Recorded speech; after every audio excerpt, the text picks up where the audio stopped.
मेरी भांजी की शादी थी भैया। फैमिली के लिए ही नहीं, सबसे ज़्यादा तो लड़का लड़कियों के लिए आजकल की शादी बहुत चैलेंजिंग होती है। उनके लिए समझ लो ये ज़िंदगी का सबसे बड़ा चैलेंज होता है, हम मानते हैं, हम देख के आए हैं। हाँ भैया, एक सप्ताह पहले से वहाँ का फंक्शन शुरू हो गया। छेई और पता नहीं क्या क्या, हमको तो याद नहीं है ढंग से, लेकिन तेल वाले दिन है लड़की की 1 घंटे पंडित बिठाए रह गए। पता नहीं कौन सा कथा कहानी करते करते करते करते भैया लड़की बैठी रह गई है। और उसको पहले से ही सूसू आई थी। अब वो कह रही है रुको मम्मी हम सूसू कराए, तो कहीं नहीं, बाहर बहुत लोग बैठे हैं, बाहर अभी नहीं जाना है। भैया वो सूसू होके बैठी, वो कैमरा वाले कहे जरा स्माइल तो करिए, जरा स्माइल तो करिए। भैया जिसको सूसू आए उसको स्माइल आएगी क्या हैं? तो भैया अब वो हमसे कहे मामी मुझे बहुत तेज प्रेशर आई है, हम क्या करें? तो मैंने कहा दीदी कितनी देर में ख़त्म हो? कहें टाइम तो लगभग करे। उनकी मम्मी कह रहे टाइम, तो हम कहें उनको सूसू आई है, कैसे क्या करें? तो कहीं हाँ अब क्या करी, बेदी पर से तो उठ नहीं सकती हैं। तो हम कहें दीदी उठ नहीं सकती हैं मतलब अब उसको सूसू आई अगर यही हो गई तो कहीं नहीं ऐसा नहीं है। अब वो परेशान, इतनी तेज आई एकदम, उसका चेहरा लाल लाल हुआ पड़ा। अरे ये हो गया है। फिर किसी तरह वो उठी, किसी तरह गई वहाँ तक जहाँ कोहबर होता, देवी देवता रखे जाते हैं, वहाँ तक गई, रख के और सीधे बाथरूम में घुस गई। किसी को नहीं देखी, सब उसी देख रही थी। अरे रो क्यों नहीं रही है भैया? बताओ आज कर क्या रोना जरूरी है? रो तभी पता चलता है कि मतलब दुख है। एक तो उसको सूसी लगी पड़ी, रोना न गाना कुछ नहीं आ रहा था, दिमाग में तो एक ही चल रहा था किसी तरह फ्रेश हो जाए, फ्रेश हो जाए, फ्रेश हो जाए, है ना? अब भैया एक बात तो है यार, कहीं अगर सफ़र में जा रहे हो, बस में हो या कहीं हो जहाँ पे मतलब वो ना हो, रुके ना है, तो भैया बड़ी प्रॉब्लम हो जाती है, ये तो पक्का है। अगर प्रेशर आया हो तो फिर बर्दाश्त नहीं कर सकती वो, चाहे कुछ भी हो, चाहे लैट्रिन चाहे बाथरूम, फ्रेश होने जाना है तो जाना ही है। अब भैया हम अपनी बता रहे हैं कि भैया हम देखते देखते ऊब गए, उसी धूप में बैठाए बैठाए बैठाए बैठाए हैं। अब भैया हो गया दूसरे दिन हल्दी फंक्शन, उसको फेशियल भी करवाना था। गई फेशियल करवा के आई, मेहंदी भैया इतनी ठंडी फेशियल करवाना भी कोई चैलेंज से कम नहीं है। हाँ इतनी ठंडी में यार फेशियल करवाना इतना आसान है? हम तो नहीं मानते भैया। इतना भैया वहाँ एकदम कांपे पड़े, हाथ पैर उसके ठंडे हो गए एकदम। मैंने कहा इसको जल्दी करे, कहीं जितना टाइम लगता है उतना तो लगेगा ही। अब दुल्हन का फेशियल है, ब्राइडल का है, तो अच्छे से तो होगा ही। हम कहें चलो भैया करो फेशियल है। फेशियल हुआ उसका, उसके बाद बोली कि अगले दिन बैग्स है, तो मैंने कहा बैग्स आज ही कर दो। कहीं नहीं, बैग्स उसी दिन होता है। आप बताओ। ठीक, अब हल्दी फंक्शन हुआ और वहाँ पे जितनी लेडीज सी सौगली जो आती हैं, जो 7 औरतें खाती हैं, भाभियाँ हों, ये ज़्यादातर भाभियाँ ही खाती हैं, अगर ना मिले तो किसी को भी आप रख सकते हैं। तो भाभियाँ आई, अब बस सबसे कहें कि भैया उनके फेस पे ना लगाओ हल्दी, फेस पे ना लगाओ हल्दी। उसने एकदम मना किया था कि हल्दी फेस पे नहीं लगना चाहिए, फेशियल हुआ है। वो जानबूझ के पोते पड़े। अब दिमाग में तो टेंशन, इतना पैसा खर्चा हुआ, लंबा पैकेज फेशियल हुआ है, और उसके बाद में ये बताओ अगर कोई फेस पे बर्बादी करेगा तो गुस्सा आएगी। और बार बार मुझे मेरी भांजी ऐसे दिखाए कि मामी रोको। हम कहें भाई अब कितना रोक सकते हैं, हम भी तो नंद के यहाँ गए थे, एक लिमिट में ही रोक सकते हैं। मैंने कहा भी कि प्लीज़ फेस पे मत अप्लाई करिए, थोड़ा सा एक बार शुभ के लिए हल्का हल्का माथे और गाल पे लगा दीजिए, चिक्स पे।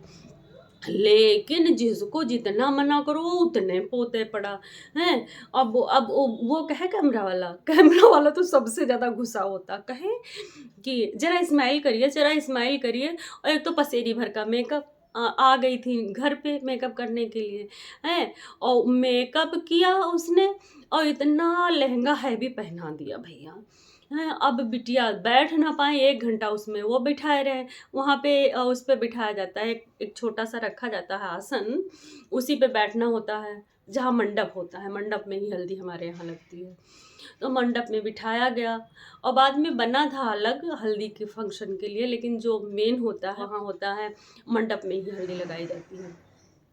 भैया पोत डाली, उसका सारा मेकअप खराब हो गया। दोबारा हम ले गए, रिमूव किए, फिर से थोड़ा बहुत किए, तब तक वो चली गई थी पार्लर वाली। ठीक, अब बताओ किसी के दिमाग में टेंशन चल रहा है कि इतना करवाएं और धर के पोत पात दी। हैं। अब देख लो दुल्हन को ये चैलेंज होता है दुनिया भर का पहने ओढ़े, उस दिन तो चलो चलता है। अब 1 घंटे तक हैं वो वहाँ पे ये पिक दीजिए, वो पिक दीजिए, वो ठंडी के मारे मरी जा रही, कह रही मम्मी कितनी देर तक होगा? मैंने कहा बेटी अब आज का है, आज तो सँभालना ही पड़ेगा बेटा, नहीं तो क्या करोगी? हैं, अब किसी तरह की और वहाँ से आए, इसको इतनी तेज़ फ़ीवर कि हम आपको बता नहीं सकते। लेकिन अब देखो ये कितना बड़ा चैलेंज एक है दूल्हा-दुल्हन के लिए। एक लड़का-लड़की के लिए समझ लो बहुत बड़ा चैलेंज है। पहले तो ठीक था भैया, गाँव के रीति-रिवाज के हिसाब से हो जाता था, दुनिया भर का दिखावा नहीं था कि मतलब कैमरा आया है, बनवाना है, हैं, पब्लिक करना है, ऐसा कुछ था ही नहीं। हमको लग रहा है मेरे जुआ-वुआ पड़ गया है क्या? अब सबके पास लेटे हैं, पड़ भी गया होगा तो क्या है? हैं, तो भैया ये हुआ किसी तरह रात में 11 बज गया उसके हल्दी फंक्शन में। ठीक, अब वो सोई क्या? जिस सोई तो सोई, हल्दी का फंक्शन और मेहंदी का फंक्शन एक ही दिन रखा गया था। मेहंदी फंक्शन में कुछ खास हो नहीं पाया, 11 उसी में बज गया। तो खाली बस मेन हल कुछ पिक्स ले लिए थे उसने, तैयार नहीं थी, बाद में तैयार हुई जब सूखा था। उसके बाद में भैया खाली वो पोज ही दे पाई। मतलब पूरा जैसा होना चाहिए मेहंदी फंक्शन में वो नहीं हो पाया। उसमें अब इसको इतनी तेज़ फ़ीवर भैया, उसमें सारा फंक्शन अटेंड करना और रात में 1 बज गया। 1 बज गया तो अब वो सोई। सुबह 3 ही बजे उठा दी गई भैया। एक बात बता दें, लड़का और लड़कियों से अगर पूछा जाए कि आपको गिफ्ट क्या चाहिए तो वो सिर्फ़ नींद ही माँगेंगे, क्योंकि 2 दिन तो हराम हो जाता है सोना। बहुत बड़ा चैलेंज, और भैया सोने को ना मिले इससे बड़ा दुखद कोई चीज़ हो नहीं सकता। इससे बड़ा चैलेंज हम मानते कुछ होता ही नहीं। हम तो आज तक किसी की पूरा शादी नहीं देख पाए सिवाय अपनी शादी के, बस। बाकी मैंने आज तक किसी की शादी पूरी नहीं देखी है यार, सॉरी, लेकिन नहीं देख पाते हैं हम, पूरी रात जग ही नहीं पाते हैं।